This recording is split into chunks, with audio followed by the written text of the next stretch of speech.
प्यारे बच्चों, आज हम 10वीं कक्षा के गणित का छठा चैप्टर पढ़ेंगे जिसका नाम है त्रिभुज। कुछ स्टूडेंट ये कहते हैं सर कि ये चैप्टर थोड़ा सा मुश्किल है, लेकिन मैं ये कहता हूँ कि मेरे सभी वीडियोस को आप ध्यान से देखिए इस चैप्टर के, फिर आप कहेंगे सर कि ये चैप्टर गणित का सबसे आसान चैप्टर है। तो सभी चैप्टर्स का नोटिफिकेशन यूट्यूब या ईमेल के माध्यम से फ्री में पाने के लिए इस कोने पर एक लाल रंग का सब्सक्राइब बटन है, उसे दबा करके सब्सक्राइब कर लें और फिर एक छोटा सा घंटी का चिन्ह आएगा, उसे भी दबा दें।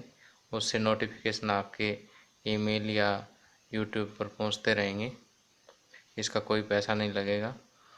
और यदि मेरा ये वीडियो आपको पसंद आए तो इसे लाइक भी करना और अपने दोस्तों तक शेयर करके इसको पहुंचाना है आपने। और जो भी आपकी रिक्वायरमेंट है उसके हिसाब से आप नीचे कमेंट बॉक्स में कमेंट भी दे सकते हैं। तो आइए शुरू करते हैं चैप्टर। प्यारे बच्चों, हमने 9वीं कक्षा में सर्वांग सम आकृतियों के बारे में पढ़ा है। सर्वांग सम आकृतियाँ क्या कौन सी होती हैं?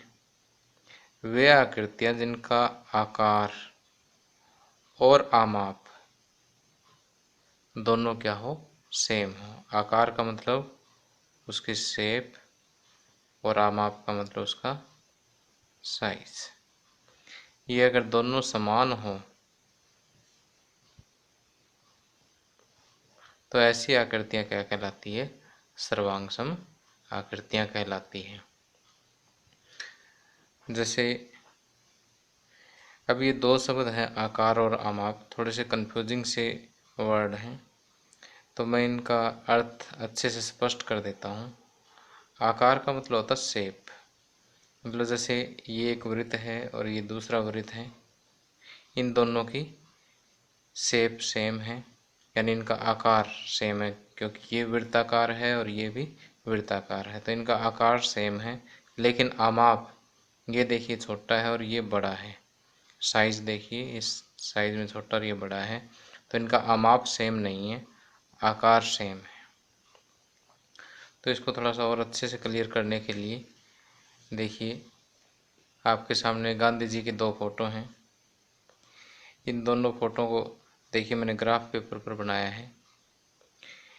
देखिए यहाँ ग्राफ पेपर से हम बिल्कुल देख पा रहे हैं कि दोनों का जो आमाप है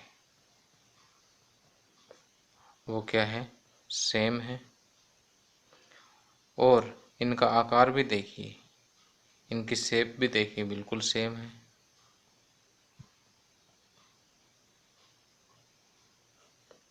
तो ऐसी आकृतियाँ जिनका आकार और आमाप सेम हो उन्हें हम क्या कहते हैं?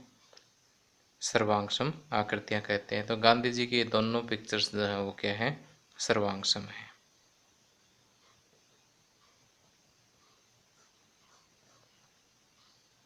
अब इस चैप्टर में हम कुछ ऐसी आकृतियों के बारे में पढ़ेंगे और विशेष तौर पे ऐसे त्रिभुजों के बारे में पढ़ेंगे जिनका सिर्फ आकार क्या हो, सेम हो। अब देखिए ये गांधी जी की एक और तस्वीर है यहाँ पर।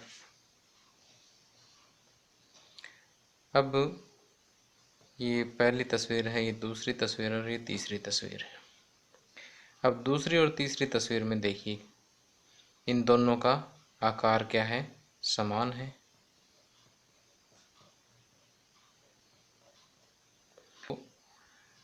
अब हम ऐसी आकृतियों के बारे में पढ़ेंगे इस चैप्टर में जिनका आकार क्या हो, समान हो। और ऐसी आकृतियाँ जिनका आकार समान हो, ऐसी आकृतियाँ कौन सी आकृतियाँ कहलाती हैं? समरूप आकृतियाँ कहलाती हैं। तो यहाँ से देखिए, अगर पहली और दूसरी आकृति को भी अगर हम कंपेयर करें, पहली और दूसरी फोटो को भी कंपेयर करें, तो आकार तो इनका भी सेम है। तो आकार जिनका समान हो वो समरूप है, तो इसका मतलब ये दोनों भी समरूप है और ये दोनों भी समरूप है। अब समरूपता के कंसेप्ट को अच्छी तरह से समझने के लिए मैं आपको एक और चित्र दिखा रहा हूँ। यहाँ देखिए, आपको 3 खरगोश दिखाई दे रहे हैं। ये छोटा है, इसी को मैंने थोड़ा सा बड़ा कर दिया है, फिर इसको और बड़ा कर दिया है। तो यहाँ पर ये तीनों जो खरगोश के चित्र हैं, पहला, दूसरा और तीसरा, इनके सभी के आकार क्या है? आकार समान है। और जिनका आकार समान हो, ऐसी आकृतियाँ क्या कहलाती है? समरूप आकृतियाँ कहलाती हैं। तो ये खरगोश के जो तीनों फोटो हैं, ये क्या है? समरूप हैं। अब हम कुछ आकृतियों की बात करते हैं।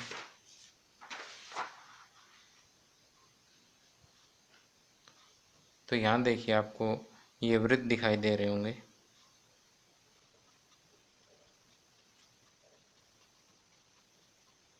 अब देखिए, ये 1 2 3, ये तीनों आकृतियाँ किसकी हैं? वृत्त की है, यानी तीनों वृत्ताकार हैं, यानी तीनों के आकार समान हैं। तो जितने भी वृत्त हैं वो क्या होते हैं? समरूप होते हैं। इसी तरह से ये आगे देखिए, यहाँ पर 2 वर्ग हैं, और वर्ग भी हमेशा क्या होते हैं? समरूप होते हैं। तो देखिए, एक वर्ग को दूसरे के अंदर भी रख के देखें तो देखिए, इनकी जो आकार है वो क्या है? सेम है।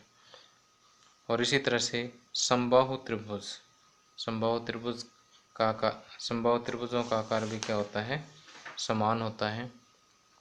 तो समबाहु त्रिभुज भी क्या होते हैं? समरूप होते हैं। यहाँ से देखिए कि जैसे इसके ऊपर ये दूसरी रख के देखें तो हमें आसानी से पता लग रहा है कि दोनों का आकार क्या है? समान है। तो यहाँ हम ये कह सकते हैं कि जितने भी वृत्त हैं वो आपस में समरूप हैं, सभी वर्ग आपस में समरूप होते हैं, सभी समबाहु त्रिभुजें भी आपस में क्या होती है? समरूप होती है। अब प्यारे बच्चों, मैं आपको ये बताता हूँ कि समरूप और सर्वांगसम में अंतर क्या होता है। देखिए, समरूप की तो सिर्फ एक ही कंडीशन है कि उसका आकार क्या होना चाहिए? समान होना चाहिए। जबकि सर्वांगसम की 2 कंडीशन है।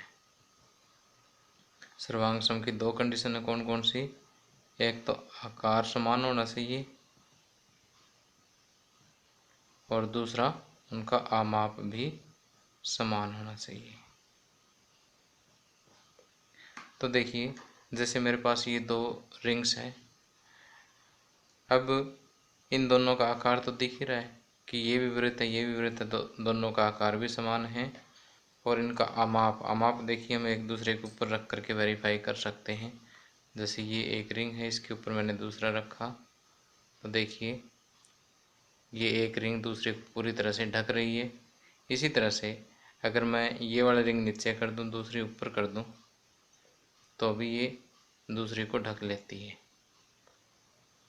तो सर्वांगसम आकृतियाँ एक दूसरे को पूरा पूरा ढक लेती है। अब दूसरी सोचने वाली बात ये है कि सर्वांगसम में आकार क्या है? समान।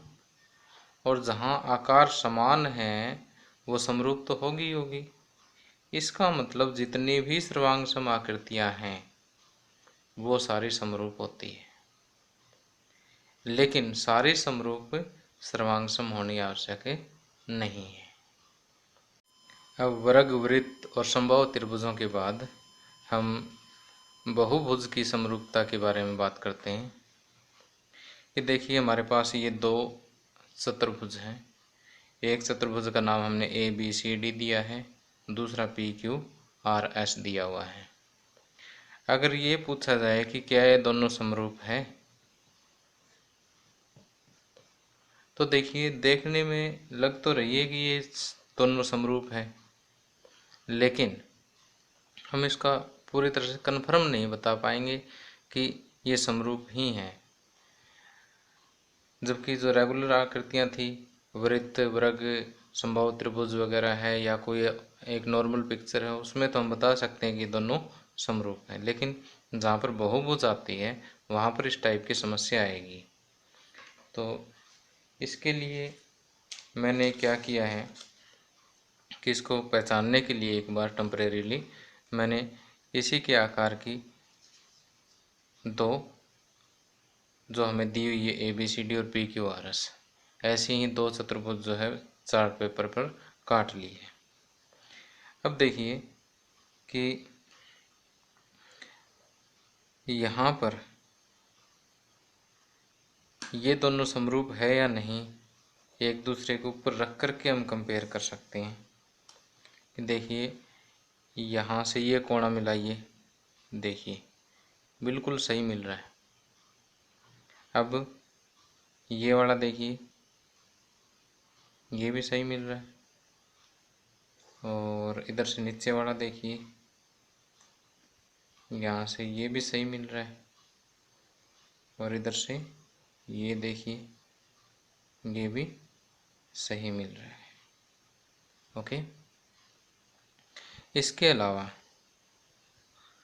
इसका मतलब ये जो एंगल है चारों में, ये वाला कोण इसके बराबर मिल रहा है, ये वाला कोण इस कोण के बराबर है, ये वाला कोण इस कोण के बराबर है, और ये वाला कोण इस कोण के बराबर है। इसके अलावा भुजाएं और देखिए कि जैसे हम यहाँ से मापना स्टार्ट करते हैं, यहाँ तक गए और फिर यहाँ तक,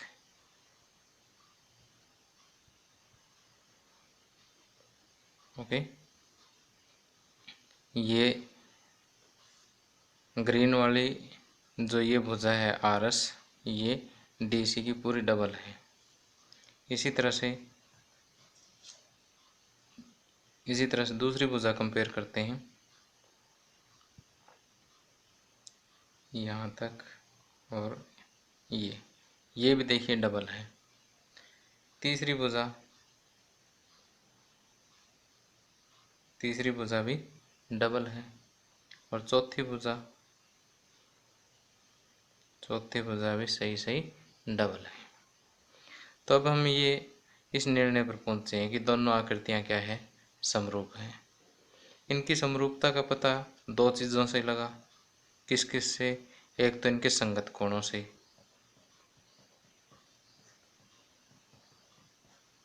और दूसरा इनकी संगत भुजाओं से।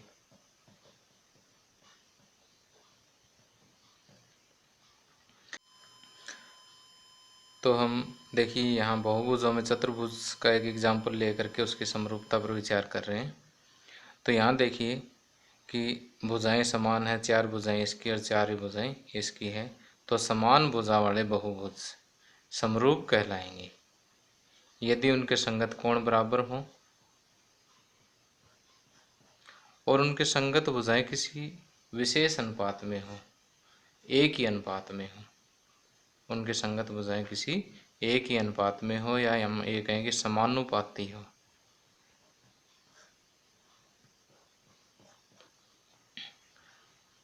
तो हम बहुभुज की समरूपता को किस तरह से परिभाषित कर सकते हैं, यहाँ पर भुजाओं की समान संख्या वाले दो बहुभुज, भुजाओं की समान संख्या वाले दो बहुभुज। इस बात का अर्थ क्या है कि हम चतुर्भुज को चतुर्भुज से ही कंपेयर करेंगे, त्रिभुज को त्रिभुज से ही कंपेयर करेंगे, पंचभुज को पंचभुज से ही कंपेयर करेंगे। यानी यहाँ चार भुजा तो यहाँ भी चार भुजा, यहाँ पांच भुजा तो पांच, तीन है तो तीन। भुजाओं की समान संख्या वाले दो बहुभुज समरूप होते हैं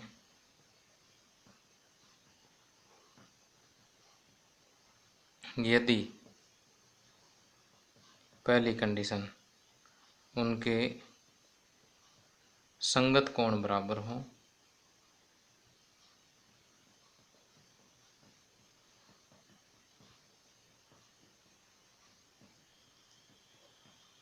तथा दूसरी कंडीशन है कि उनकी संगत भुजाएं समानुपाती हो।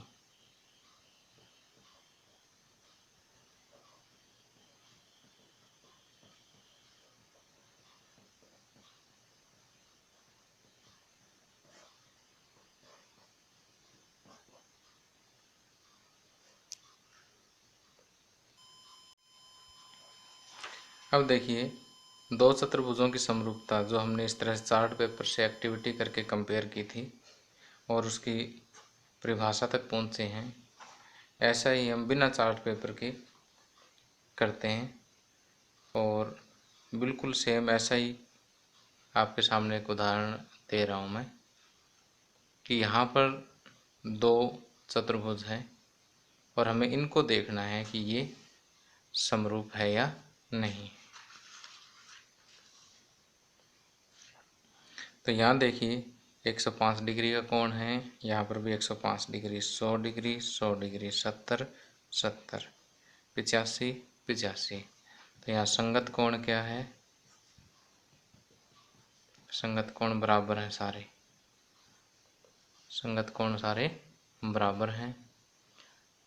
अब भुजाओं की बात कीजिए।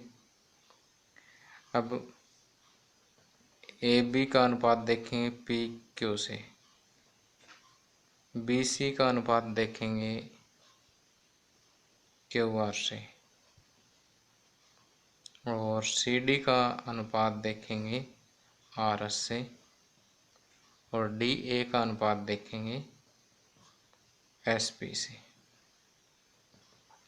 ए बी अनुपात पी क्यू यानी 1.5/3.0, बी सी है 2.5 और क्यू आर है 5.0, सी डी है 2.4 और आर एस है 4.8 और डी ए है 2.1 और एस पी है 4.2। तो यहाँ पर देखिए ये इसको कट करेंगे तो 1/2 आएगा, इसको कट करेंगे तो भी 1/2 आएगा, 24 दूनी 48, इसको भी कट करेंगे तो 1/2 आएगा, 21 दूनी 42, ये भी कट करेंगे तो 1/2 आएगा। तो यहाँ देखिए भुजाओं संगत भुजाओं का अनुपात क्या है? समान है, अर्थात कि संगत भुजाएं कैसी है? समानुपाती है। तो इन दोनों आकृतियों में संगत कोण बराबर है और संगत भुजाएं जो है वो कैसी है? समानुपाती है। इसलिए ए बी सी डी समरूप है पी क्यू आर एस के, ये समरूप का निशान होता है। तो मेरे ख्याल में समरूपता का कंसेप्ट आपको अच्छी तरह से क्लियर हो गया होगा। अब समरूपता के कंसेप्ट को क्लियर करने के लिए मैं दो उदाहरण और लेता हूँ। यहाँ देखिए आपके सामने दो और चतुर्भुज हैं, इनके एंगल कंपेयर कीजिए। यहाँ पर एंगल ए 90 डिग्री है, इधर पी 90 डिग्री है, बी भी 90 डिग्री है, इधर क्यू भी 90 डिग्री है, सी 90 डिग्री है और आर भी 90 डिग्री, डी 90 डिग्री है और एस भी 90 डिग्री। भुजाएं कंपेयर कीजिए, ए डी 3 सेंटीमीटर, इधर ये 3 सेंटीमीटर। अब इधर ये 3 सेंटीमीटर, लेकिन ये कितना है?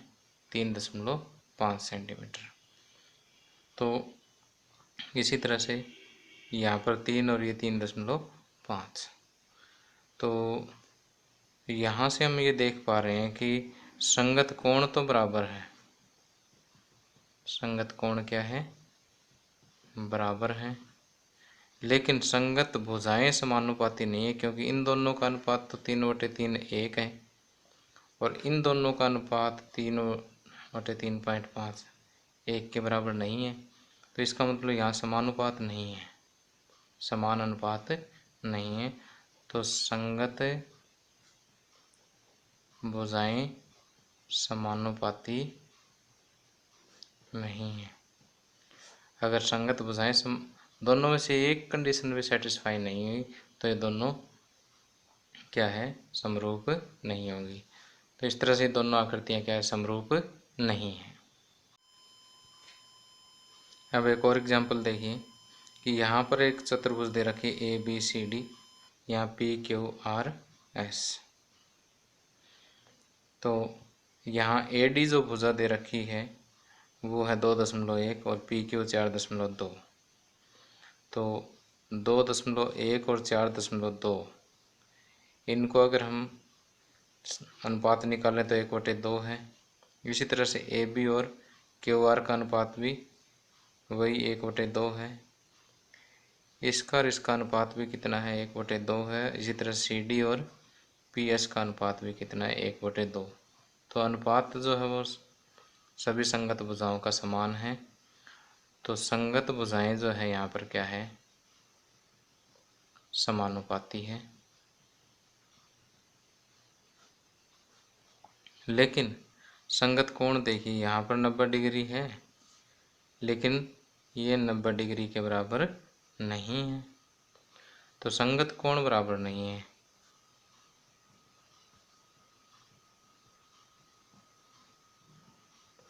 तो आप क्या कहोगे, इन आकृतियों का समरूप है? यस, नहीं है, क्योंकि ये कंडीशन कोण वाली इसकी पूरी नहीं हुई। तो बहुभुज के केस में समरूपता की 2 कंडीशन हैं कि संगत भुजाएं समानुपाती होनी चाहिए और उनके संगत कोण जो है वो क्या होने चाहिए, समान होने चाहिए, बराबर होने चाहिए।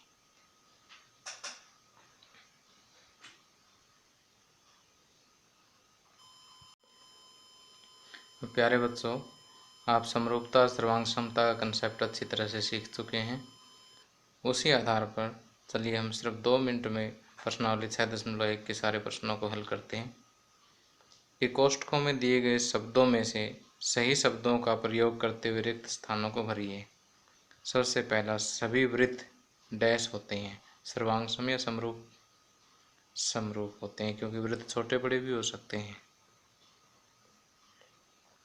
सभी वर्ग भी समरूप होते हैं। सभी डैश त्रिभुज समरूप होते हैं, समद्विबाहु या समबाहु? समबाहु त्रिभुजों का आकार सेम होता है, समद्विबाहु का सेम होना जरूरी नहीं है। समद्विबाहु त्रिभुज एक ऐसी भी हो सकती है और दूसरी ऐसे भी हो सकती है कि इनकी 2 भुजाएं बराबर होनी चाहिए। तो समद्विबाहु आकार सेम नहीं है, इसलिए इसको नहीं लेंगे। समबाहु का आकार हमेशा सेम होता है, तो जिनका आकार सेम होता है वो समरूप होते हैं। तो यहाँ पर आएगा समबाहु। भुजाओं की समान संख्या वाले 2 बहुभुज होते हैं, भुजाओं की समान संख्या वाले 2 बहुभुज समरूप होते हैं यदि उनके संगत कोण क्या हो, बराबर हो, और उनके संगत भुजाएं समानुपाती हो। ये परिभाषा भी हमने पहले डिडक्ट कर ली थी, और अगर ये ऑप्शन ना भी देता तो भी हम भर देते। अब सेकंड, निम्नलिखित युग्मों के 2 भिन्न भिन्न उदाहरण दीजिए। समरूप आकृतियों के 2 उदाहरण देने हैं। पहला उदाहरण दे सकते हैं, सभी वृत्त समरूप होते हैं।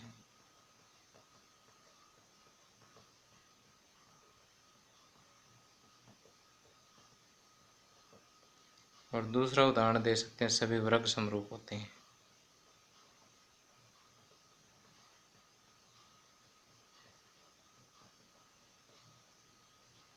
तीसरा और पूछे तो सभी समबाहु त्रिभुज समरूप होते हैं। अब दूसरे का उदाहरण देना, ऐसी आकृतियां जो समरूप नहीं है। इसका उदाहरण दे दीजिए, वर्ग और वृत्त समरूप न होने वाला एक चतुर्भुज, एक त्रिभुज ले सकते हो। एक वर्ग और सर्वांग समबाहु त्रिभुज ले लीजिए।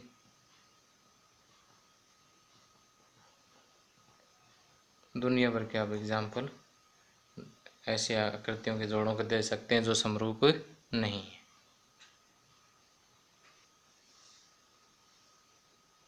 अब इस प्रश्नावली का थर्ड और लास्ट क्वेश्चन है, बताइए कि निम्नलिखित चतुर्भुज समरूप है या नहीं है। तो देखिए, यहाँ भुजाएं तो समानुपाती है, 1.53, 1.53, 1.53, 1.53, यानी 1/2 का अनुपात सभी भुजाओं में बनेगा। लेकिन संगत कोण क्या है, साफ दिखाई दे रहा है, बराबर नहीं है। तो हम लिखें, क्योंकि संगत कोण बराबर नहीं है इसलिए ये चतुर्भुज समरूप नहीं है। क्योंकि संगत कोण बराबर नहीं है, इसलिए PQRS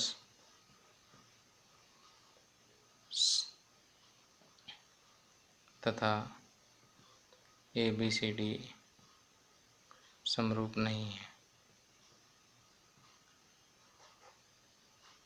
बस इसी के साथ ये प्रश्नावली समाप्त है।